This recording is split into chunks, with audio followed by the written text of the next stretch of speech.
नमस्कार दोस्तों, आज हम बात करेंगे 14.2 के बारे में, जिसमें हमें प्रश्न क्रमांक 3 दिया गया है। निम्नलिखित आंकड़े किसी गांव के 200 परिवारों के कुल मासिक घरेलू व्यय के बंटन को दर्शाते हैं। इन परिवारों का बहुलक मासिक व्यय ज्ञात कीजिए, साथ ही माध्य मासिक व्यय भी ज्ञात कीजिए। तो यहाँ पर जो दोस्तों हमें 200 परिवारों के मासिक व्यय जो यहाँ पर हमें दिया गया है, जैसा कि आप यहाँ पर देख सकते हैं टेबल में। तो हमें इसका बहुलक ज्ञात करना है और माध्यक जो हमें यहाँ पर इसका ज्ञात करना है। तो सबसे पहले तो यहाँ पर दोस्तों हम बहुलक का जो फॉर्मूला होता है उसको यहाँ पर हम लिख लेते हैं। तो दोस्तों यह जो होता है बहुलक का फॉर्मूला, बहुलक z बराबर L plus F1 minus F0 और बटे में 2F1 minus F0 minus F2 और इंटू में हम लिखेंगे h और ब्रैकेट को हम यहाँ पर बंद कर देंगे। तो अब जो यहाँ पर हम ज्ञात करें दोस्तों F1 F0 F2 L और h जो है यहाँ पर हमारे पास क्या है। तो यहाँ पर हम इस सारणी में देखें दोस्तों, यहाँ पर हम देखेंगे दोस्तों सबसे बड़ा जो बारंबारता है, यानी इसमें हम देखेंगे यहाँ पर। तो इसमें सबसे बड़ी जो है दोस्तों वह है 40। तो ये दोस्तों हो जाएगा हमारा F1। तो इसको यहाँ पर हम लिख लेते हैं, इधर इसको हम कर लेते हैं यहाँ पर, और इसको यहाँ पर हम लिख लेते हैं F1 बराबर 40, क्योंकि यह जो है सबसे बड़ी बारंबारता है, इसलिए यहाँ पर हम लिखेंगे 40। और फिर देखते हैं दोस्तों F0, तो हम लिखेंगे F0 बराबर F0 जो है दोस्तों जस्ट इसके पहले की, यानी इससे पहले यहाँ पर है 24, तो यह हो जाएगी यहाँ पर हमारे पास F0। इसी प्रकार F2 जो है हमारे पास हो जाएगी दोस्तों इसके बाद की, जस्ट जो हमारी बारंबारता है सबसे बड़ी वाली उसके जस्ट बाद की जो होगी F2। तो यह है हमारे पास 33, तो हम लिखेंगे F2 बराबर 33। और अब देखिए दोस्तों हम यहाँ पर एल जो है क्या है हमारे पास। तो यहाँ पर हम देखें दोस्तों सबसे बड़ी बारंबारता जो है हमारी 40, इसका जो वर्ग अंतराल है यानी ये वाला, इसकी निम्नतम सीमा, यानी यहाँ पर हम देखें निम्नतम सीमा इसकी जो है 1500 है और यह जो है 2000 उच्चतम सीमा है। तो 1500 जो हो जाएगा दोस्तों हमारा एल, तो हम लिखेंगे बराबर 1500। इसी प्रकार यहाँ पर हम देखेंगे एच जो है, एच होता है दोस्तों इनके बीच का अंतर, जो वर्ग अंतराल है ये वाला, इनके बीच जो अंतर है। तो हम देखें 1500 और 2000 के बीच जो है 500 का अंतर है। इसी प्रकार 2000 और 2500 के बीच 500 का अंतर है। तो यहाँ पर एच जो है हमारे पास हो जाएगा 500। अब यहाँ पर दोस्तों हम इसमें जो है मान रख देंगे। तो अब जो है दोस्तों यहाँ पर हम इसमें मान रख देते हैं। तो यहाँ पर हम लिखेंगे z बराबर F1 जो कि हमारे पास 40, उससे पहले यहाँ पर हम लिखेंगे एल जो कि है 1500। तो हम लिखेंगे 1500 प्लस, फिर ब्रैकेट यहाँ पर हम लगाएंगे F1 40, तो हम लिखेंगे 40 और माइनस F0 24, और फिर यहाँ पर हम लिखेंगे 2 गुणे F1 40, और यहाँ पर हम ब्रैकेट लगा देंगे इसके और माइनस कर देंगे F0 जो कि 24 दोस्तों हमारे पास, और फिर इसमें से हम माइनस करेंगे F2 जो कि 33 है, और ब्रैकेट को जो है हम यहाँ पर बंद कर देंगे और लिख देंगे H गुणे में 500। अब इसको हम आगे हल करते हैं। यहाँ पर इसको हम लिख लेते हैं एक बार, और Z बराबर, यहाँ पर हम देखें दोस्तों 1500 को हम जो का त्यों लिखेंगे और प्लस में लिखेंगे हम ब्रैकेट के अंदर 40 में से हम 24 माइनस करेंगे दोस्तों, तो यहाँ पर जो हमें 16 प्राप्त होगा। तो हम लिखेंगे 16 और इसके बटे में 2 का गुणा हम करेंगे दोस्तों 40 में, तो यहाँ पर हमें 80 प्राप्त होगा। और फिर यहाँ पर हम देखें माइनस 24 है और यहाँ पर है माइनस का 23, तो ये हो जाएगा प्लस का। तो यहाँ पर हम 33 और 24 को जोड़ेंगे दोस्तों, तो यहाँ पर हमें प्राप्त होगा 4 और 3 दोस्तों 7, तो हम लिखेंगे 7, और 3 और 2 हो जाएगा दोस्तों 5, तो हम लिखेंगे 5, और यहाँ पर हम लगाएंगे माइनस का चिन्ह और ब्रैकेट को यहाँ पर हम बंद कर देंगे और गुणे में 500 को जो करते हम लिख देंगे। फिर से अब यहाँ पर हम देखें दोस्तों z बराबर 1500, और फिर प्लस ब्रैकेट के अंदर यहाँ पर हम देखेंगे 16 का गुणा दोस्तों हम 500 में कर देंगे यहाँ पर, तो हमें प्राप्त होगा 16 की 0 और फिर 0, और फिर 5 का गुणा हम करेंगे 16 में, तो यहाँ पर हमें प्राप्त होगा 80, और बट्टे में दोस्तों 80 में से हम 17 को माइनस कर देंगे तो यहाँ पर जो हमें 23 प्राप्त होगा। तो यहाँ हम लिखेंगे 23 और ब्रैकेट को हम यहाँ पर बंद कर देते हैं। अब यहाँ पर हम फिर से लिखते हैं जेड बराबर 1500 प्लस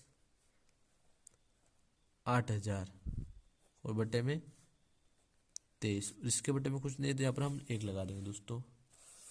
अब यहाँ पर हम इनका त्रिय गुणा कर देंगे तो बराबर 23 का गुणा हम 1500 में करेंगे तो 2 बार 0 हम लिख देते हैं और फिर 23 का गुणा हम 15 में करेंगे दोस्तों।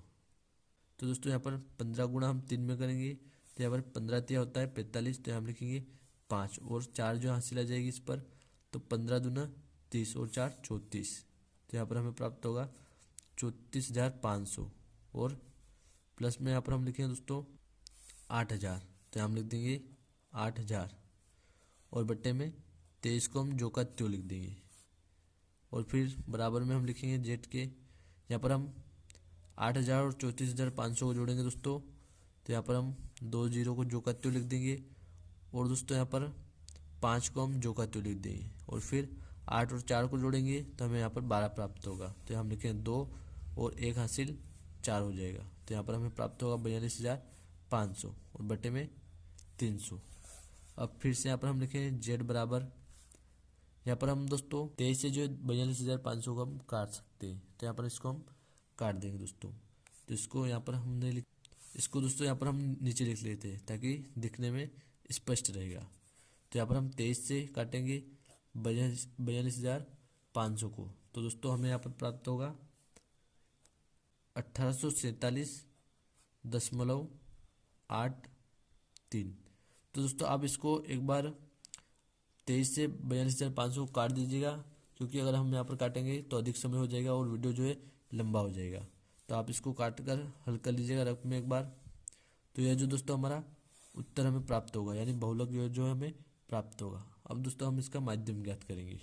तो उसके लिए दोस्तों यहाँ पर हम लिख लेंगे जो हमें सारणी दी गई उसको, और यहाँ पर हम लिखेंगे वर्ग चिन्ह और FI XI। तो जैसा कि पिछले सवाल में आप सीख ही गए होंगे कि वर्ग चिन्ह हमें कैसे ज्ञात करना है और FI XI जो है कैसे हमें ज्ञात करना है। यहाँ पर हम एक बार फिर से आपको हम बता देंगे। तो यहाँ पर जो दोस्तों वर्ग चिन्ह ज्ञात करने के लिए हम यहाँ पर जो हमें व्यय दिया गया है इसको जोड़ लेंगे हम, यानी 1000 को 1500 को जोड़ेंगे तो हमें यहाँ पर प्राप्त होगा 2500 और 2500 में हम भाग दे देंगे 2 का, तो यहाँ पर हमें 1200 जो 50 जो है प्राप्त हो जाएगा। इसी प्रकार यहाँ पर हम करेंगे 1500 और 2000 को जोड़ेंगे तो यहाँ पर हमें 3500 प्राप्त होगा और 3500 में हम 2 का भाग देंगे तो यहाँ पर हमें 1750 प्राप्त होगा। और यहाँ पर हम इसी प्रकार इन सभी वर्ग अंतराल को जोड़कर हम 2 का भाग देंगे तो यहाँ पर हमें वर्ग चिन्ह जो है प्राप्त हो जाएगा। अब यहाँ पर हम देखें दोस्तों FI XI, तो वर्ग चिन्ह जो होता है दोस्तों XI और यहाँ पर परिवारों की जो संख्या हमें दी गई ये होती है FI।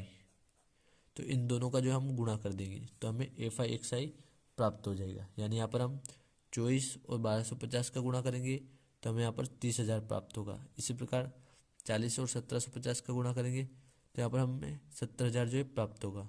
और इसी प्रकार यहाँ पर हम परिवारों की संख्या यानी FI और XI का गुणा करेंगे तो यहाँ पर हमें यह जो संख्या प्राप्त हो जाएगी। इसको हमने पहले साल किया है ताकि वीडियो लंबी न हो इसलिए। तो यहाँ पर अब हम ज्ञात कर लेते हैं दोस्तों परिवारों की कुल संख्या। तो यहाँ पर हम इसको जोड़ लेते हैं।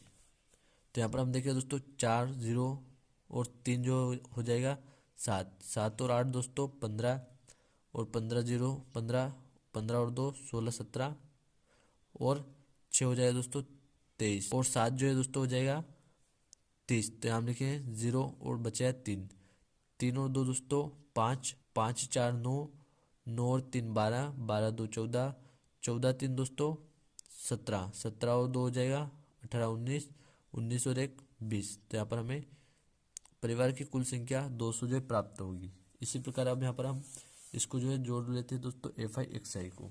FI XI की कुल योग जो प्राप्त होगी 5,32,500 जो है प्राप्त होगा।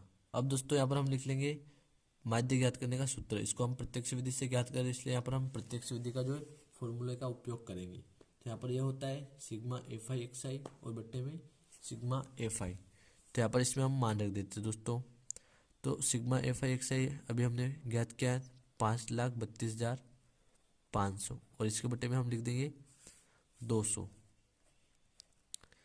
तो अब यहाँ पर हम 2 जीरो से 2 जीरो को जो है काट देंगे दोस्तों, और यहाँ पर हम लिखेंगे फिर से 2 से हम काटेंगे 5325 को। तो हम लिखेंगे, तो यहाँ पर 2 दूना होता है 4 और बचेगा 1 जो हो जाएगा 13। तो 2 छंग 13 और फिर बचेगा दोस्तों 1, तो यहाँ पर हो जाएगा 12। तो 2 छंग फिर 12 और फिर यहाँ पर है 5, 2 दूना हो जाएगा 4, यहाँ हम लिखेंगे 2 और फिर 1 बचेगा यहाँ पर हमारे पास। तो यहाँ पर हम दशमलव लगा देंगे और 1 जीरो बढ़ा देंगे, तो 10 हो जाएगा। तो 2 पंजे 10। तो यहाँ पर हमें प्राप्त होगा 2662.5। ये जो हमारा दोस्तों माध्यक रहेगा, माध्यम। तो उम्मीद करता हूँ दोस्तों आपको सवाल अच्छे से समझ में आ गया होगा। धन्यवाद दोस्तों।